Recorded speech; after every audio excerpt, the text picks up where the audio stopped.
మరో మనసు కథ. రచన వాసిరెడ్డి సీతాదేవి గారు. 6వ ఎపిసోడు. చదువుతున్నది దేవి. ఇంకా కథలోకి వెళ్దామా? ఉపన్యాసం అయిందా? ఇలా రోజు మా గురించి రాస్తూనే ఉన్నారుగా. అసెంబ్లీలలో, పార్లమెంట్లో మా దౌర్జన్యాలను ఎకరువు పెడుతూనే ఉన్నారుగా. అందువల్ల ఏమైనా మార్పు పోలీసు బలగాల్లో వచ్చిందంటావా? మార్పు రాకపోగా ఇంతకుముందు చాటుమాటుగా చేసే పనులు ఇప్పుడు బహిరంగంగానే చేస్తున్నారు.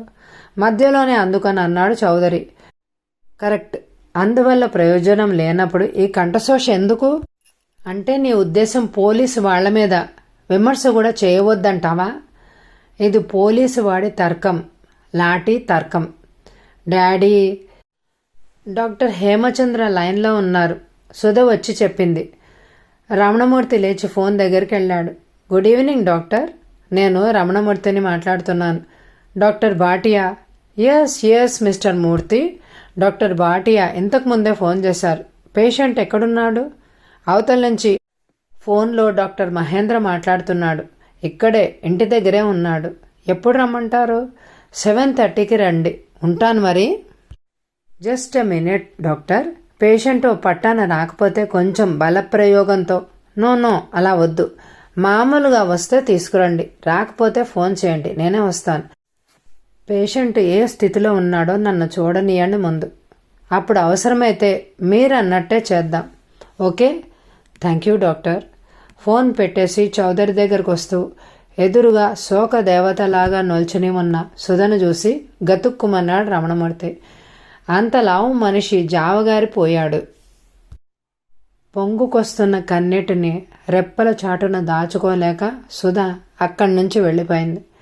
Bloody fool. మీ పోలీసు వాళ్లకు కండబలం తప్ప మెదడు బళ్ళం లేదురా. చూశావుగా సుధను ఎంత బాధపడిపోతోందో. మందలించారు ఆయన. రమణమూర్తి పక్క చూపులు చూశాడు. గుండెలో రగులుతున్న కుంపటి నిప్పును దాచుకోవడానికి ప్రయత్నించాడు. పెదవులు బిగించి సోఫా అంచును వేళ్లతో గట్టిగా నొక్కి పట్టుకున్నాడు. ఆ స్థితిలో రమణమూర్తిని చూసి ఆయన చలించిపోయాడు. రమణ సంగతి తనకు చిన్నప్పటి నుంచి బాగా తెలుసు. ఒట్టి మేకపోతు గాంభీర్యం. కూతురు భవిష్యత్తు తలుచుకుంటూ కుమిలిపోతున్నాడు. రమణ, ధైర్యంగా ఉండాలి. కృష్ణకు జబ్బు పెద్దగా ముదరలేదు. నువ్వే చూసావుగా. కాకపోతే కొద్దిగా ఎక్కడో దెబ్బతిన్నాడు. ట్రీట్మెంట్ ఇస్తే త్వరలోనే కోలుకుంటాడనే నమ్మకం నాకుంది. After all he's a gem of a person. Doctor Chowdary స్నేహితుణ్ణి ఓదార్చసాగాడు. ముఖం పక్కకు తిప్పుకొని కళ్ళు తుడుచుకున్నాడు మూర్తి. పోలీసు వాని కంట్లో కూడా నీరుంటుంది అనే వాస్తవాన్ని స్వయంగా చూశాడు చౌదరి. నిట్టూర్పు విడిచాడు. ఇద్దరూ మౌనంగా కూర్చున్నాడు. కొద్ది నిమిషాలు గడిచాక ఎక్కడా అని అడిగాడు రమణమూర్తి. విమల, కృష్ణ గార్డెన్లో కూర్చున్నారు. మనం డాక్టర్తో అపాయింట్మెంట్ ఫిక్స్ చేసుకునేంత వరకు కృష్ణను ఎంగేజ్ చేయమని విమలకి చెప్పాను అన్నాడు ఆయన. ఇంతకు అల్లుడి గారిని డాక్టర్ దగ్గరికి ఎలా తీసుకెళ్ళాలి? ఏమని చెప్పి తీసుకెళ్ళాలి? ఎలా చెప్పాలి? ఏం చెప్పాలి? మూర్తి ఆందోళనగా అన్నాడు. చౌదరి కూడా ఆలోచనలో పడ్డాడు. విమల సమర్థురాలే, ఏదో ఒకటి చెప్పి ఒప్పించగలదు. కానీ ఏమిటి నీ అనుమానం? అతగాడు మూర్తి మొహంలోకి చూశాడు. విమలను చూస్తే కృష్ణ మనసులో ఏదో సంచలనం కలుగుతున్నట్టుగా ఉంది. మొదటిసారి ఆమెను విమానంలో చూసినప్పుడు చాలా వింతగా ప్రవర్తించాడట కదా. మళ్ళీ డాక్టరు సైకియాట్రిస్టు అంటే ఎలా రియాక్ట్ అవుతాడో అది ఆలోచించాల్సిందే మరి. ఇంటి కప్పుకేసి చూస్తూ అన్నాడు ఆయన. ఓ పని చేద్దాం. ఏమిటది? ఆతృతగా ముందుకు వంగి రమణమూర్తి కేసి చూశారు ఆయన. డాక్టర్ సైకియాట్రిస్ట్ అంటూ చెప్పకుండా ఫ్యామిలీ విజిట్ అని చెప్పి అందరం హేమచంద్ర దగ్గరకు వెళ్దాం. ఏమంటావు? Good idea. మొత్తం మీద పోలీసు వాడివి అనిపించుకున్నావు. అతను స్నేహితుడు భుజం చరుస్తూ అన్నాడు. మూర్తి మునివేళ్లతో మీసాలు సవరించుకున్నాడు. ఒరే రమణ, పెళ్లికి ముందు కృష్ణను గురించి వివరాలు ఏమీ తెలుసుకోలేదా? అసలు ఈ సంబంధం ఎలా కుదిరింది? ఎవరి ద్వారా వచ్చింది అని అడిగారు ఆయన. అదో పెద్ద కథరా చౌదరి. అంటే కృష్ణ నిన్ను సుధను అనుమానించడానికి? చాచా, అలాంటిదేం లేదు, మధ్యలో అందుకున్నాడు మూర్తి. మరేదో పెద్ద కథ అంటున్నావు అంకుల్ అంటూ హడావిడిగా వచ్చింది విమల. ఇద్దరు విమలకేసి కంగారుగా చూశారు. అంకుల్, బావగారు సినిమాకి తీసుకెళ్తానంటున్నారు. ఎవరిని? నిన్నేనా? నన్ను సుధను ముగ్గురం వెళ్తాం, హుషారుగా చెప్పింది విమల. మనందరం కలిసి ఒక ఫ్యామిలీ ఫ్రెండ్ను చూడ్డానికి 7 గంటలకు వెళ్తున్నా, మీరు సినిమాకు వెళ్ళడం ఎలా కుదురుతుంది అన్నారాయన. విమల వెనక కృష్ణ వస్తున్నాడేమోనని తొంగి చూశాడు. ఫ్యామిలీ ఫ్రెండా? ఎవరి డాడీ? ఉత్సుకతతో అడిగింది విమల. సైకియాట్రిస్టు డాక్టర్ హేమచంద్ర, గొంతు నొక్కిపెట్టి చెప్పాడు మెల్లగా మూర్తి. విమల నిశ్చేష్టురాలైంది. ఏంటలా చూస్తావు విమ్మి, అర్థం కాలేదా అన్నాడు విమల తండ్రి చౌదరి. అది కాదు డాడీ, ముందేదో అనుకున్నాను, కానీ మాట్లాడిన తర్వాత అతను చాలా నార్మల్గా ఉన్నట్టు అనిపించింది. అయితే ఇప్పుడు సైకియాట్రిస్ట్తో పని మాకేనంటావా? చిరాగ్గా అన్నాడు ఆయన. డాడీ, విమల కంఠం కంపించింది. విమ్మి, నువ్వే సైకియాట్రిస్టులాగా మాట్లాడుతున్నావు. నార్మల్గా ఉన్నాడో అబ్నార్మల్గా ఉన్నాడో సుధకు నాకు తెలుసు. అంకుల్ని పిలిపించింది ఎందుకు అనుకున్నావు? నువ్వు కృష్ణ దగ్గరికి వెళ్ళి సాయంత్రం 7 గంటలకు డాక్టర్ హేమచంద్ర దగ్గరికి వెళ్తున్నానని చెప్పు. అతడికి ఏమాత్రం అనుమానం రాకుండా చెప్పాలి, తెలిసిందా? ఎలాగైనా ఒప్పించి మనతో వచ్చేలా చూడు. విమల తండ్రిని మూర్తిని మార్చి మార్చి అదోలా చూసింది. తిరిగి గార్డెన్లో కూర్చున్న కృష్ణ దగ్గరకు వచ్చింది. విమల వెళ్ళగానే రమణమూర్తి లేచి నిలబడ్డాడు. మనం కూడా వెళ్ళడం మంచిదనుకుంటున్నాను. విమల మెసేజ్ చేయగలుగుతుందో లేదో. అవును, ఎందుకైనా మంచిది అంటూ చౌదరి లేచి నిలబడ్డాడు. ఇద్దరూ గార్డెన్లోకి వచ్చారు. 2 కుర్చీలు లాక్కుని కృష్ణకు ఎదురుగా కూర్చున్నారు. విమల ఏదో చెప్తుంది. ఎవరింటికో వెళ్ళాలట, అందుకని పిక్చర్ ప్రోగ్రాం క్యాన్సిల్ చేయమంటోంది. చౌదరిని చూస్తూ చెప్పాడు కృష్ణ. నేనెందుకు సార్, మీరు వెళ్ళండి. No no, you must come. ఆపుకోవాలన్నా ఆపుకోలేని ఆత్రంతో చెప్పాడు. ఇంతకీ ఎవరైనా? Doctor Hemachandra, psychiatrist Hemachandra. ఆయనకు దవడలు బిగుసుకుపోయాయి. నిస్సహాయంగా మూర్తికేసి చూశాడు. అవునండి బావగారు, సైకియాట్రిస్ట్ హేమచంద్ర గారే, మాకు క్లోజ్, విమల అంది. ఓ ఐ సీ. అల్లుడి కళ్ళల్లో దేనినో వెతికి పట్టుకోవడానికి అన్నట్టు చూశాడు మామ. హేమచంద్ర నీకు తెలుసా? అల్లుడు సైకియాట్రిస్ట్ ట్రీట్మెంట్లోనే ఉన్నాడేమోననే అనుమానం మా అమ్మ బుర్రలో మెదిలింది. తెలుసు. ఎప్పటి నుంచి? నేను ఇక్కడికి వచ్చినప్పటి నుంచి. కృష్ణ కంఠం కటువుగా ఉంది. మామకేసి కసిగా చూశాడు. అంటే నువ్వు ఆయన దగ్గర? ఆ తర్వాత మాటలు మింగేసి తడబడ్డాడు ఆయన. ఇంకా నాకు అవసరం రాలేదు బాస్. కృష్ణ కంఠంలో వ్యంగ్యం ధ్వనించింది. ఆయన అదిరిపోయాడు. కృష్ణ, నా ఉద్దేశం నీకు ఆయనతో పరిచయం ఉందా అని. లేదు, ఇంతకు ముందే తెలుసన్నారుగా బావగారు. రాగాలు తీస్తూ పాయింట్ లాగుతున్నట్టు అంది. తెలుసు. మా పరిచయానికి ఉన్న తేడా తెలీదా మరదల పిల్ల నీకు? ఆఫీస్కు వచ్చే పోయే దారిలో ఆయన క్లినిక్ ఉంది, బోర్డు చూస్తూ ఉంటాను. అదే తెలియడం అంటే. అంతే కదా. ఆయన మా ఫ్యామిలీ ఫ్రెండ్. ఏదో గొప్ప జోక్ వేయబోయినట్టు చెప్పబోయింది. మీ ఫ్యామిలీ ఫ్రెండ్ డాక్టర్ కూడానేమో? విమల బెత్తరు చూపులు చూసింది. చౌదరి రమణమూర్తి కేసు చూశాడు. రమణమూర్తి పళ్ళు బిగబట్టి కూర్చున్నాడు. మాలో ఎవ్వరికి సైకియాట్రిస్ట్ అవసరం లేదు, ఉక్రోషంగా అంది విమల. విమల, నువ్వాగు. ఆయన కూతుర్ని మందలించాడు. ఎందుకు ఆమెను ఆపుతారు? మాట్లాడనివ్వండి, అసలు విషయం ఏదో బయటపడుతుందిగా. ఆయనకు వీప్ మీద కొరడాతో కొట్టినట్టయింది. మిస్టర్ చౌదరి, ఈ రోజు నుంచే నా ఉద్యోగానికి రాజీనామా చేస్తున్నాను. You know, no more boss to me. Krishna, please cool down. నేను చెప్పేది స్టాప్ ఇట్ మిస్టర్ చౌదరి. ఇక ముసుగులో గుద్దులాట మానేయండి. మీ ఎత్తుగడ ఏమిటో నాకు తెలుసు. నాకు మతిభ్రమణం కలిగిందని, పిచ్చివాడినైపోయానని మీరు రుజువు చేసి లోకం కళ్ళు మూసే ప్రయత్నంలో ఉన్నారని కూడా నాకు తెలుసు. యూ స్టూపిడ్ గర్ల్, మాట్లాడకుండా కూర్చో. ఎయిర్ హోస్టర్స్కు ఆకాశమే గాని బుర్ర ఉండదు. కృష్ణ ఉద్రేకంతో కంపించిపోతున్నాడు. ఆ ఉద్రేకంలోనే మిమ్మల్ని కసురుకున్నాడు. కృష్ణ ఏదో చెప్పబోతున్న ఆయనకేసి చూసి మధ్యలోనే అందుకని అన్నాడు. Mister Chowdary, I don't want to listen any more nonsense from you. అప్పుడే బోన్లోంచి బయటపడ్డ పులిలాగా కనిపించాడు అతను వాళ్లకు. మిస్టర్ చౌదరి, మీరింత దుర్మార్గంగా ఆలోచిస్తారు అని అనుకుంటే అసలు ఈ విషయం మీతో చెప్పేవాడినే కాదు. అదిగో ఆయన దుర్యోధనుడైతే నువ్వు శకునివి. కోపంతో కృష్ణ నిలువెల్లా కంపించిపోతున్నాడు. ఆయన నిర్ఘాంతపోయి చూస్తున్నాడు. అతని మొహం వెలవెలపోయింది. అల్లుడికి పిచ్చి ఇంతగా ముదిరిపోయిందా అని ఆలోచిస్తూ నేల చూపులు చూస్తున్నాడు మూర్తి. విమలకైతే ఒళ్ళంతా చెమటలు పోసాయి. ఎందుకలా తేలుకుట్టిన దొంగలా కూర్చున్నారు? మీరేం చేయదలుచుకున్నారో తేల్చి చెప్పండి. నన్ను సైకియాట్రిస్ట్ దగ్గరకు తీసుకెళ్లడమేగా మీకు కావాల్సిందే. అందుకు నేను అంగీకరించపోతే బలవంతంగానైనా తీసుకెళ్ళడానికి సిద్ధమయ్యారు, అవునా? మామగారి మొహంలోకి సూటిగా చురుగ్గా చూశాడు కృష్ణ. అదేం కాదు, ఒకసారి డాక్టర్ను కన్సల్ట్ చేస్తే మంచిదని. పులి కడుపులోని మేకపిల్ల మాట్లాడినట్టు ఉంది ఎస్పీ రమణమూర్తి ధోరణి. అయితే ఈ డొంక తిరుగుడంతా ఎందుకు? పొద్దున్నుంచి ఆ చెట్టు కింద జవాన్లు ఎందుకు? రమణమూర్తి ఉంగిడిపడ్డ గొడ్డులాగా చౌదరి మొహంలోకి చూశాడు నిస్సహాయంగా. ఆయనకేం మాట్లాడాలో బొత్తిగా తోచలేదు. సాలెగూడు ఈగ బొమ్మ ఆయన కళ్ళ ముందు కదలాడింది. ఆ సైకియాట్రిస్ట్ అవసరమేదో తనకే కావాల్సినట్టుగా అనిపించింది. కృష్ణకేసి వెర్రి చూపులు చూశాడు ఆయన. వెమ్మెలకు మండుతున్న విమానం క్రాష్ అయి ల్యాండ్ అయినట్టుగా అనిపిస్తోంది. మరోసారి చెప్తున్నా వినండి. మామను చౌదరిని సూటిగా ఎదుర్కోవడానికి సిద్ధపడ్డాడు. నీ కూతురికి డైవర్స్, నా ఉద్యోగానికి రాజీనామా ఇస్తున్నాను. మర్యాదగా చెప్తే మీకు అర్థమవుతుంది అని అనుకున్నాను. వాస్తవ పరిస్థితులను అర్థం చేసుకొని చేసిన పొరపాటును దిద్దుకుంటారు అని అనుకున్నాను.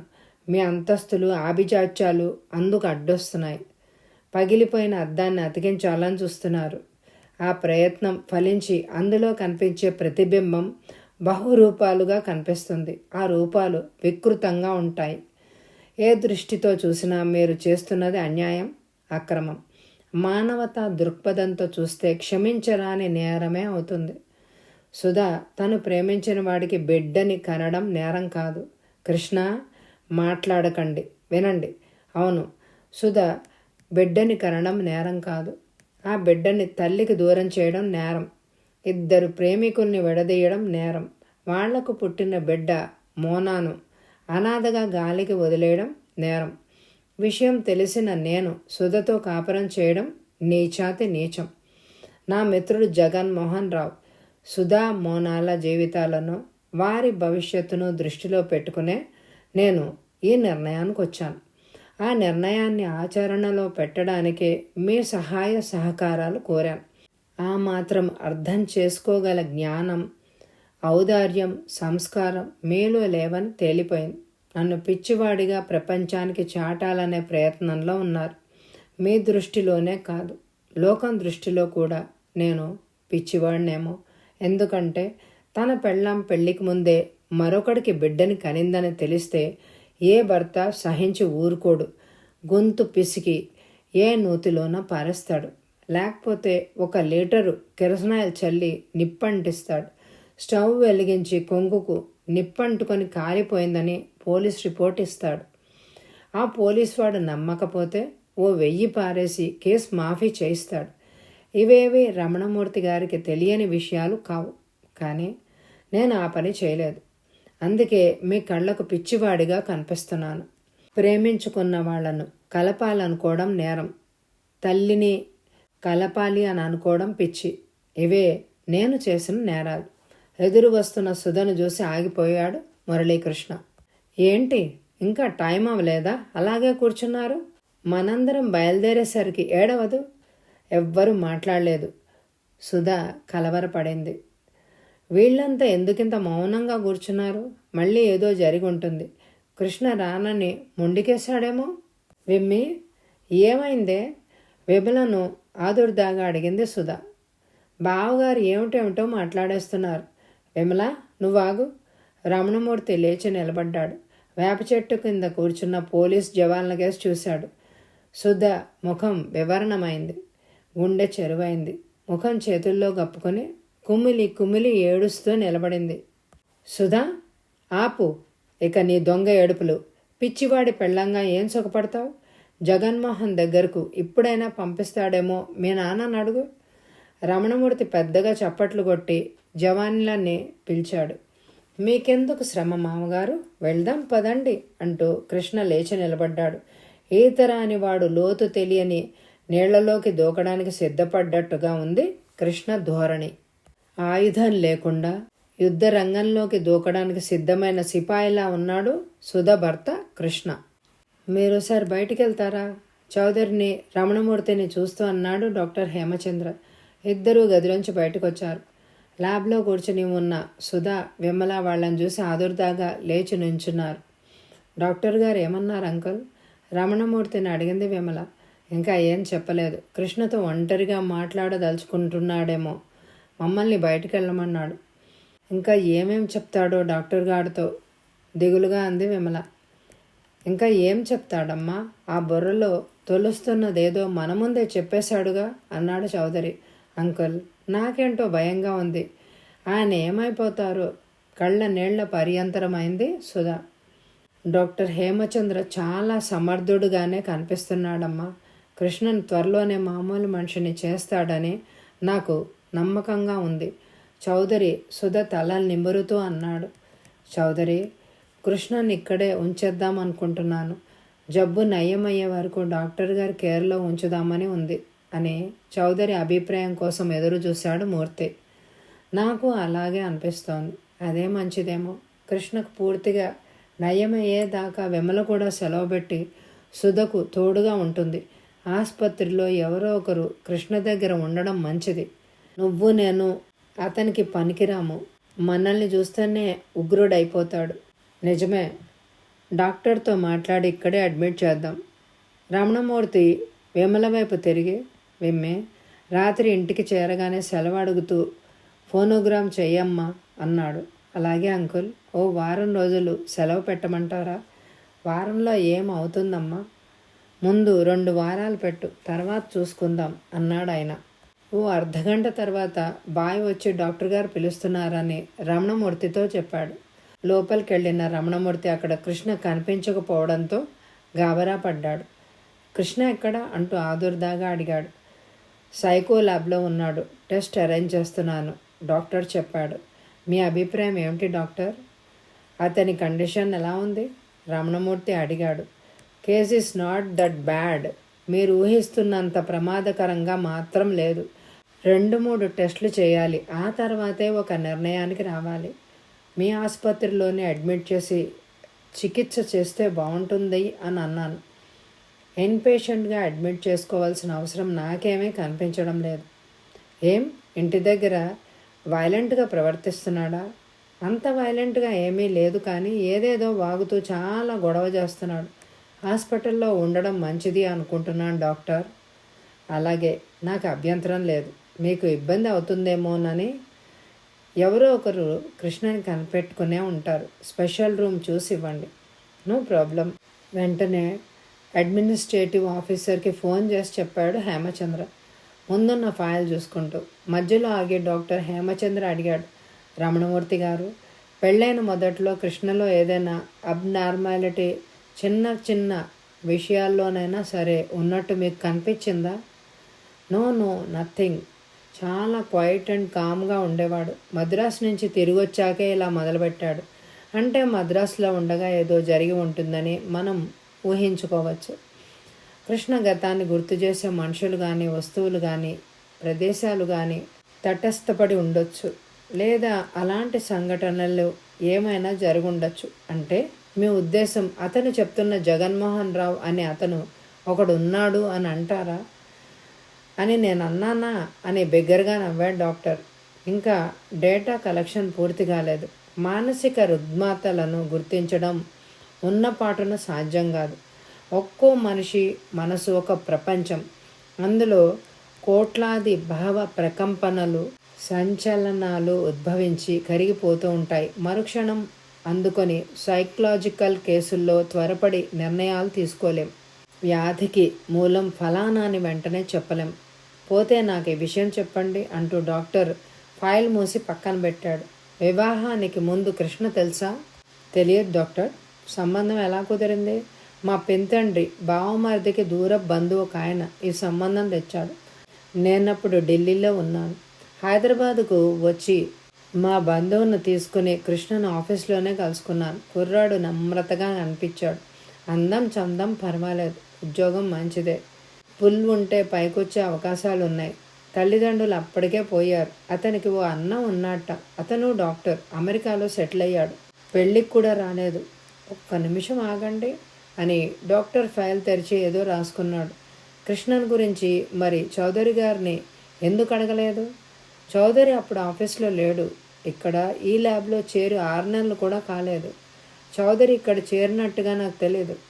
That's all right. మరొక విషయం, మీరు ఇస్తానన్న కట్నం పూర్తిగా ఇచ్చారా? అలాంటిదేం లేదు. అసలు అతను కట్నం అడగనే లేదు.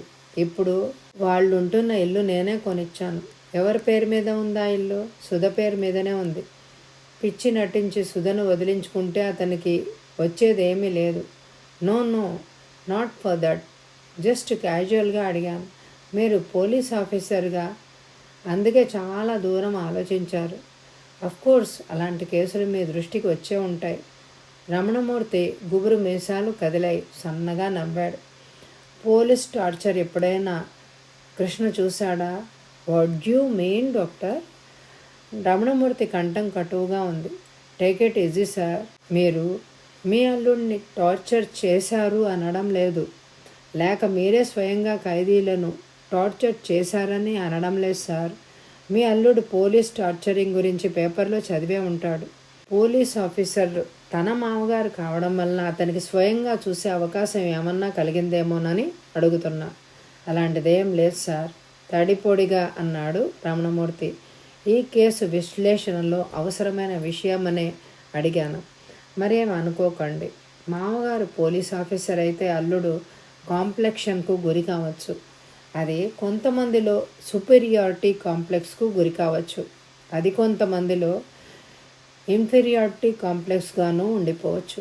పోలీస్ ఆఫీసర్ కూతురికి మొగుణ్ణే అనే భావన, లేక పోలీసు వాని కూతురన్న అహంకారం భార్యలో చూసినప్పుడు ఇన్ఫీరియారిటీ కాంప్లెక్స్కు అల్లుడు గురి కావచ్చు. ఇవన్నీ సర్వసాధారణంగా జరుగుతాయని చెప్పడం లేదు, జరగడానికి అవకాశాలు ఉన్నాయని మాత్రమే చెప్తున్నాను. ప్రాబబుల్స్ మాత్రమే. జన్మతః బాల్య కౌమార దశలో ప్రత్యేక పరిస్థితుల్లో జరిగిన సంఘటనల ద్వారా మనసులో నాటుకుపోయే బలహీనతలు యవ్వన వృద్ధాప్య దశల్లో కొన్ని సందర్భాల్లో ఆగి తలెత్తి చూశాడు. డాక్టరు లోపలకు వస్తున్న చౌదరిని చూసి, కమాన్ డాక్టర్ చౌదరి, మీకు కూడా కొద్దిగా ట్రబుల్ ఇవ్వక తప్పలేదు. With pleasure, go head. కుర్చీ లాక్కొని కూర్చుంటూ అన్నారు ఆయన. ఒక్క నిమిషం, రమణమూర్తి గారితో అయిపోగానే మిమ్మల్ని అడుగుతాను అన్నాడు చంద్ర. ఏదో చెప్తూ వదిలేశాను. బట్టతల నిమురుకుంటూ రమణమూర్తిని చూసి అడిగాడు డాక్టర్ చంద్ర. పోలీస్ ఆఫీసర్ల అల్లుళ్ళ కాంప్లెక్స్ గురించి. ఎస్, ఇక్కడ మన కేసుకు సంబంధించిన ముఖ్యమైన విషయం ఒకటి ఉంది. మీ అల్లుడు మిమ్మల్ని ద్వేషిస్తున్నాడు అనేది నిజం. దానికి కారణం ఏమై ఉంటుందా అని అన్వేషిస్తున్నాను. Am I right mister Murthy? You are absolutely correct doctor. Thank you. Of course there are no absolute in psychology అంటూ నవ్వేశాడు డాక్టర్. సో మీరు గుర్తించగలిగిన కారణం ఏమీ లేదనే కదా మీ అభిప్రాయం? పోతే జగన్మోహన్ రావు కథ వల్లనే మీపై ద్వేషభావం ఏర్పడింది అని అనుకుందాం ప్రస్తుతానికి అంటూ ఫైల్లో ఏదో నోట్ చేసుకున్నాడు ఆయన. డాక్టర్ చౌదరి గారు అంటూ రివాల్వింగ్ చైర్లో గిర్రున్న ఆయన కేసి తిరిగాడు డాక్టర్. అది చూసి లేచి నిలబడ్డాడు రమణమూర్తి. మీరున్నా పర్వాలేదు, ఉండండి. డాక్టర్ రమణమూర్తిని కూర్చోబెట్టాడు. చౌదరి సాబ్, 6 నెలల నుంచి మీకు బాగా తెలుసు. మీకు డైరెక్ట్ అసిస్టెంట్ కూడాను. అతని ప్రవర్తనలో ఏమైనా ఒడిదొడుకులు కానీ, అసహజమైన ప్రవర్తన కానీ, కాంప్లెక్స్ కానీ, మ్యాడ్ మూమెంట్స్ కానీ మీకు కనిపించా? ఏది డాక్టర్? కృష్ణ చాలా పర్ఫెక్ట్ ఫెల్లో. పని కూడా చాలా చురుగ్గా చేసేవాడు. మితభాషి, ఎప్పుడు ఉత్సాహంగా ఉన్నట్టే కనిపించేవాడు. 4 రోజుల క్రితం వరకు కృష్ణ మా మూర్తి అల్లుడన్నా తెలియదు. ఓ రోజు యాక్సిడెంటల్గా నేను వాళ్ళ ఇంటికి వెళ్ళడం జరిగింది. అప్పుడే కృష్ణ మా సుధ భర్తను తెలుసుకున్నాను. తెలిసాక కృష్ణకు మీ పట్ల అంతకుముందున్న గౌరవ అభిమానాల్లో ఏదైనా మార్పు వచ్చిందా? మొదట్లో నాకేం అనిపించలేదు. ఈ 2 రోజుల్లోనే చాలా మార్పు వచ్చింది. మొన్నటి వరకు నా మీద పూర్తిగా విశ్వాసంతో ఉన్నవాడు ఒక్కసారిగా మారిపోయాడు. తన మీద ఏదో కుట్ర జరిగిపోతోందని, ఆ కుట్రలో నేను కూడా భాగస్వామినని అభిప్రాయం ఏర్పడింది. రమణమూర్తిని నేనే పిలిపించానని. అది వాస్తవమే కదా? అవును, నేనే పిలిపించాను. అలా ఎందుకు చేశారో వివరంగా చెప్తారా? May I have some water? Oh sure. Doctor మంచినీళ్లు తెప్పించి ఇచ్చాడు. 2 గ్లాసుల నీళ్లు తాగి చౌదరి సుధా ఫోన్ చేసినప్పటి నుంచి ఆ రోజు సాయంత్రం వరకు జరిగిందంతా వివరంగా చెప్పాడు. డాక్టర్ మధ్య మధ్య కొన్ని పాయింట్స్ నోట్ చేసుకుంటూ అంతా శ్రద్ధగా విన్నాడు. సార్, అంతా రెడీ చేశాం. సైకో ల్యాబ్ నర్సు వచ్చి చెప్పింది. డాక్టర్ టైం చూసుకున్నాడు. 8:30 అయింది. ఓకే. పేషెంట్ ఎలా ఉన్నాడు? రెస్ట్లెస్గా ఉన్నాడు. బాగా చిరాకు పడుతున్నాడు. మీరు త్వరగా వస్తే మంచిది అంటున్నాడు అంది నర్సు. అది కరెక్ట్ కాదు మిస్ రోజీ. పేషెంట్ మ్యాక్సిమం డ్యూరెన్స్ పాయింట్కు రావాలి. అప్పుడు కానీ బ్రేకింగ్ పాయింట్కు రాడు. ఈ లోపల ఆయన భార్య ఇంటర్వ్యూ పూర్తి చేస్తాను. డాక్టర్ దయాసాగర్ను పక్కకు పిలిచి నేను చెప్పింది చెప్పు అని చెప్పి డాక్టర్ నర్సు రోజీని పంపించేశాడు. నేరస్తుల నుంచి నిజాన్ని కక్కించడానికి మేము అనుసరించే పద్ధతి కూడా ఇలాగే ఉంటుంది డాక్టర్ అన్నాడు రమణమూర్తి. కరెక్ట్. అయితే కొంత తేడా ఉంది. మీరు మనిషిని శారీరకంగా హింసించి మనసును చెదరగొడతారు. మనసు చెదిరిన మనిషి తన వ్యక్తిత్వాన్ని కోల్పోతాడు. మళ్ళీ కోలుకోలేడు. మీరేం చెప్పమంటే అదే చెప్తాడు. మీరేం చేయమంటే అదే చేస్తాడు. కానీ మేం చేసేది మనసుకు అలజడి కలిగించడం మాత్రమే. పెరుగును కవ్వంతో చిలికినట్టు మనసు అంతరాంతరాలకు కుదిపి చిలకడమే మా ప్రయోగం యొక్క ముఖ్య ధ్యేయం. బహిర్గతమైన పర్సనాలిటీ వెనక దాగి ఉన్న అంతర్గతమైన పర్సనాలిటీని బయటకు తోడడమే మా ధ్యేయంగా ఉంటుంది. బహుముఖమైన వ్యక్తిత్వాల సంఘర్షణల నుంచి పేషెంట్ను కాపాడి అసలు వ్యక్తిత్వం ఏదో తెలుసుకొని దానిని మాత్రమే నిలిచేటట్టుగా చేయడమే మా సైకోథెరపీ లక్ష్యం. మానసిక వ్యాధులు చాలా ఉన్నాయి. పారానాయిడ్, ఫిజోఫ్రెనియా కేసులే ఎక్కువగా ఉంటాయి మా దగ్గరకు. హడావిడిగా పరిగెత్తుకొచ్చిన రోజీని చూసి ఆగిపోయాడు డాక్టర్. ఏమైంది రోజీ? ఎలా ఉన్నాడు? చాలా గొడవ చేస్తున్నాడు. అందరినీ తిడుతున్నాడు. మమ్మల్ని నెట్టేసి బయటకు వెళ్ళడానికి ప్రయత్నిస్తున్నాడు. మరో 10 నిమిషాలు. అంతవరకు కూడా కంట్రోల్ చేయడం కష్టమైతే దయాసాగర్కి చెప్పు ట్వింక్లైజర్ ఇవ్వమని. Yes doctor.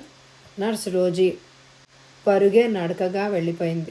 ఆమె వెళ్ళగానే డాక్టర్ రమణమూర్తిని చూసి, మూర్తి గారు మీరిద్దరు కాసేపు బయట కూర్చుని సుధన్ రమ్మనండి అన్నాడు. వాళ్ళిద్దరూ గదిలోంచి బయటకు వచ్చారు. దిగులుపడి కూర్చుని ఉండిన సుధను చూసి తండ్రి హృదయం తరుక్కుపోయింది. సుధా, డాక్టర్ గారు నీతో మాట్లాడాలి అంటున్నారు. చౌదరి సుధతో చెప్పాడు. విమల, నువ్వు కూడా సుధతో వెళ్ళు. డాక్టర్ గారు సుధతో ఒంటరిగా మాట్లాడాలంటే నువ్వు తిరిగొచ్చాయి విమలతో చెప్పాడు మూర్తి. సుధా, విమల డాక్టర్ హేమచంద్రన్ చూస్తూనే గది మధ్యలో ఆగిపోయారు. నల్లగా 6 అడుగుల ఎత్తుతో పోతపోసిన పంచలోహ విగ్రహంలా ఉన్నాడు. గుబురు కనుబొమ్మలు, తమాషాగా ఉన్న గడ్డం, కొద్దిగా బట్టతల. ఈ మనిషిని చూస్తే పిచ్చెక్కలాగా ఉంది అనుకుంది విమల. విమలను ఎక్కడో చూసానే. మీరెప్పుడైనా విమలను చూస్తే అడిగాడు. మీ కన్సల్టేషన్కు మాత్రం రాలేదు. ఎక్కడ చూశాను? తనను తానే ప్రశ్నించుకుంటున్నట్టు అడిగాడు.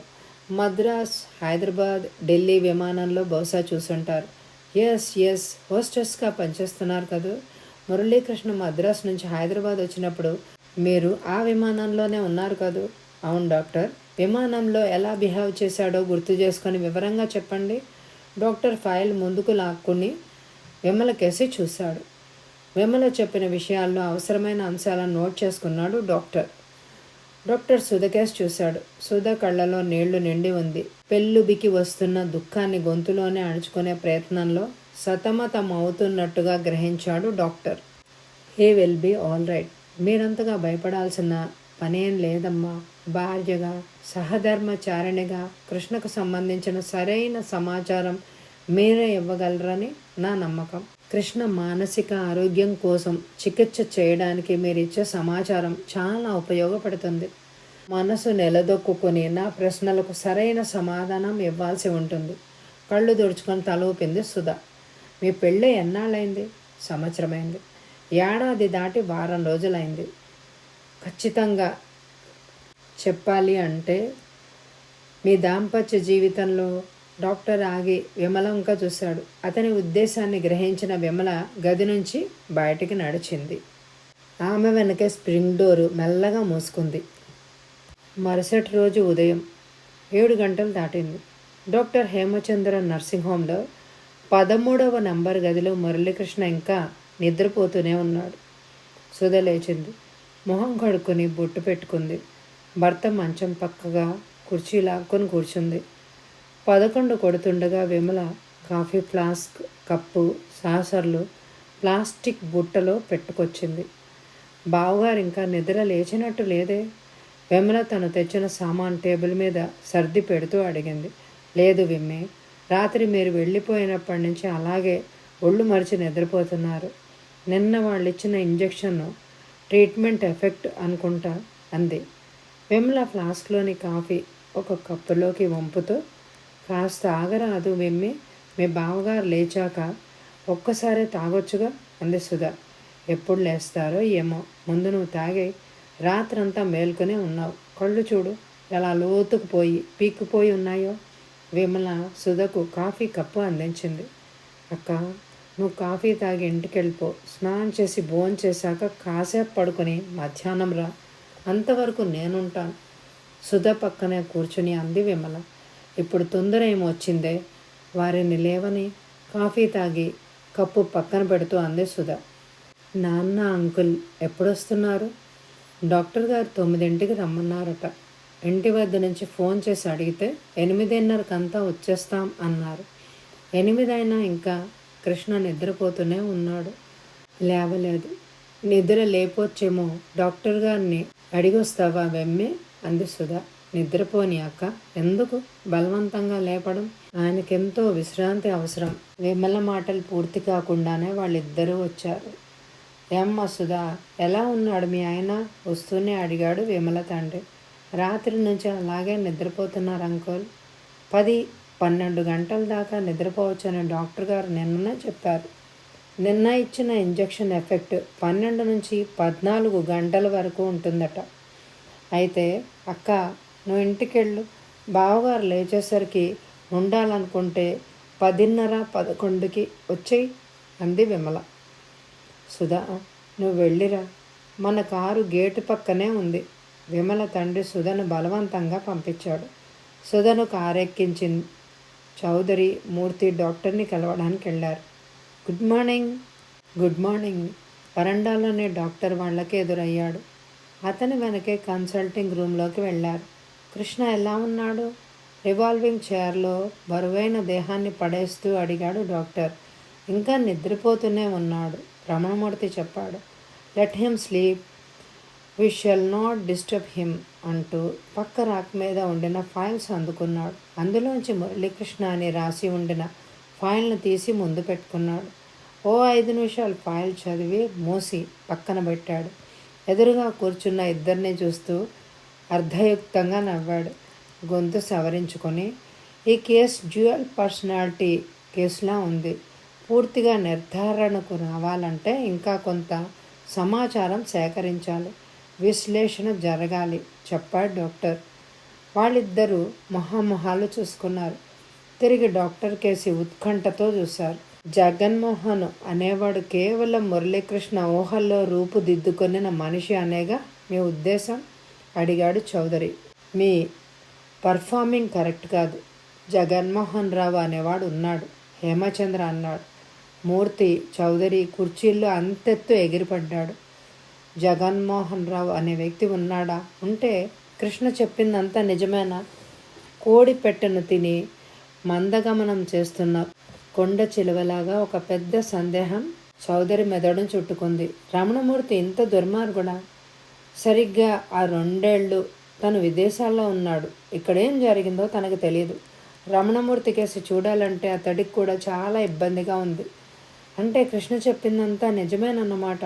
బొంగురుపోయిన కంఠంతో అన్నాడు ఆయన. చౌదరి సాబ్, మీరు మళ్ళీ పొరబడుతున్నారు. జగన్మోహన్ రావు ఉన్నాడంటే వేరే రక్తమాంసాలతో మరో వ్యక్తి ఉన్నాడని కాదు. నా ఉద్దేశం జగన్మోహన్ రావు అనే వ్యక్తిత్వం కూడా కృష్ణలోనే ఉంది. మనకు కనిపించే మురళీకృష్ణ డ్యూయల్ పర్సనాలిటీ. అతనిలో మనకు తెలిసిన కృష్ణ, తెలియని జగన్మోహన్ రావు ఉన్నారు.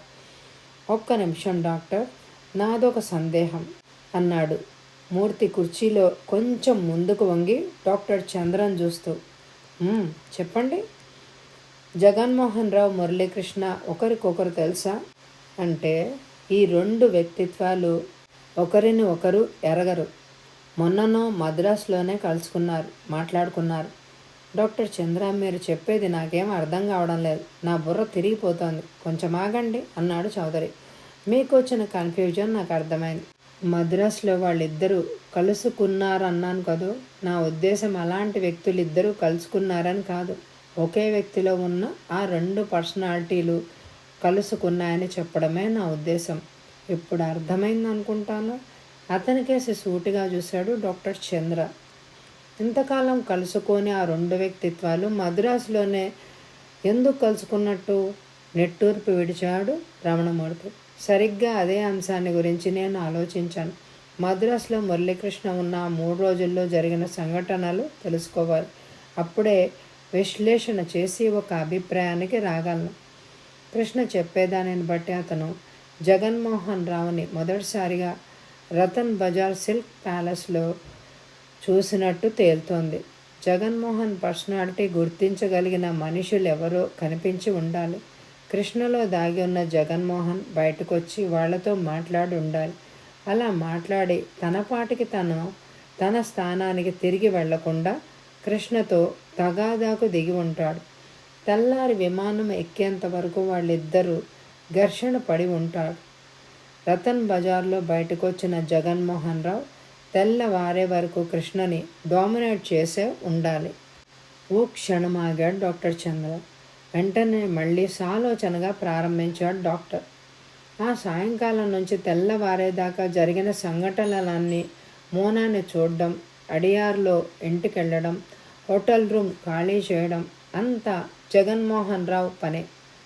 మురళీకృష్ణ ప్రేక్షకుడుగానే ఉండిపోయాడు. కానీ కృష్ణ తన స్థానాన్ని ఆక్రమించుకోవడానికి ప్రయత్నించినప్పుడే ఇద్దరి మధ్య సంఘర్షణ బయలుదేరింది. చివరకు జగన్మోహన్ను తొక్కిపెట్టి కృష్ణ బయటకొచ్చి తన స్థానాన్ని తాను ఆక్రమించుకున్నాడు. ఒక్క క్షణం దూరంగా దేనినో చూస్తూ ఉండిపోయి మళ్ళీ ప్రారంభించాడు డాక్టర్. ఆ సంఘర్షణలో తగిలిన మానసిక గాయాలు కృష్ణ మనసుకు నొప్పి కలిగిస్తూనే ఉన్నాయి. వాటి దుష్పరిమాణమే ఇదంతా.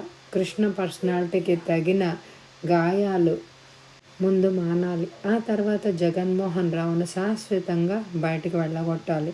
సైకోథెరపీలో ఉన్న సాధనాలను, ప్రక్రియలను ఉపయోగించి దానిని సాధించాలి. విజయం పొందగలను అనే పూర్తి ఆత్మవిశ్వాసం నాకుంది. అందుకు మీరు నాకు పూర్తి సహకారాన్ని అందించాలి. ఈ జటిలమైన కేసులో విజయం సాధిస్తే అంతర్జాతీయ ఖ్యాతి పొందే అవకాశం నాకుంది. ఎందుకంటే ఇలాంటి కాంప్లికేటెడ్ కేసులు మన దేశంలో చాలా తక్కువ. మా బాస్ ప్రొఫెసర్ భాటియా, ఆయన 35 ఏళ్ల సర్వీస్లో ఇలాంటిది ఒకే ఒక కేసు చూశానని చెప్పారు. హడావిడిగా పరిగెత్తుకొస్తున్న విమలను చూసి ఆగిపోయాడు డాక్టర్. డాక్టర్ డాక్టర్ రొప్పుతూ అంది విమల. ఏం జరిగిందమ్మా? డాక్టర్ ప్రశ్నించాడు. కృష్ణ నిద్రలేచాడు. సుధను నన్ను బయటికి గెంటేసి తలుపులు బిగించుకున్నాడు. లోపల ఏం చేస్తున్నాడో తెలియడం లేదు. సుధక్క ఎంత బ్రతిమలాడినా తలుపులు తీయడం లేదు. గాబరాగా చెప్పింది విమల. డాక్టర్ చంద్ర చివాలన లేచి 2 అసిస్టెంట్స్ని తీసుకుని 13వ నెంబర్ గదికేసి బయలుదేరాడు. రమణమూర్తి, చౌదరి, విమల డాక్టర్ని అనుసరించారు. 13వ నెంబర్ గది ముందు నిలబడి డాక్టర్ తలుపులు తట్టి పిలిచాడు. లోపల నుంచి సమాధానం లేదు. నేను డాక్టర్ని పిలుస్తున్నాను, తలుపు తెరువు. సమాధానం లేదు. I am doctor calling you. You must answer me. Doctor కంఠం గంభీరంగా ఉంది. స్ఫుటంగా ఉంది. అలా 2 సార్లు పిలిచాక అతడి కంఠస్వరం తమాషాగా మారిపోయింది. మెత్తగా, సన్నగా, సాత్వికంగా మారిపోయింది. హలో జగన్మోహన్, జగన్మోహన్ ప్లీజ్ తలుపు తెరువు, నన్ను లోపలికి రాని. జగన్మోహన్ తలుపు తీస్తున్నావు కదూ? అవును తీసావు. మెల్లగా తలుపులు తెరుచుకుంది. అందరినీ బయటే ఉండమని డాక్టర్ ఒకటే 13వ నెంబర్ రూమ్లోకి ప్రవేశించాడు. మరి వచ్చే ఎపిసోడ్లో నిజంగా స్ప్లిట్ పర్సనాలిటీతో ఉంటాడా? అతను బాగవుతాడా? అతనిలోనే ఇంకొక పర్సనాలిటీని తరిమేయగలుగుతాడా డాక్టర్? ఇవన్నీ తెలియాలంటే ఈ ఎపిసోడ్ని లైక్ చేయండి. వచ్చే ఎపిసోడ్ కోసం ఎదురు చూడండి. Thank you very much my dear friends.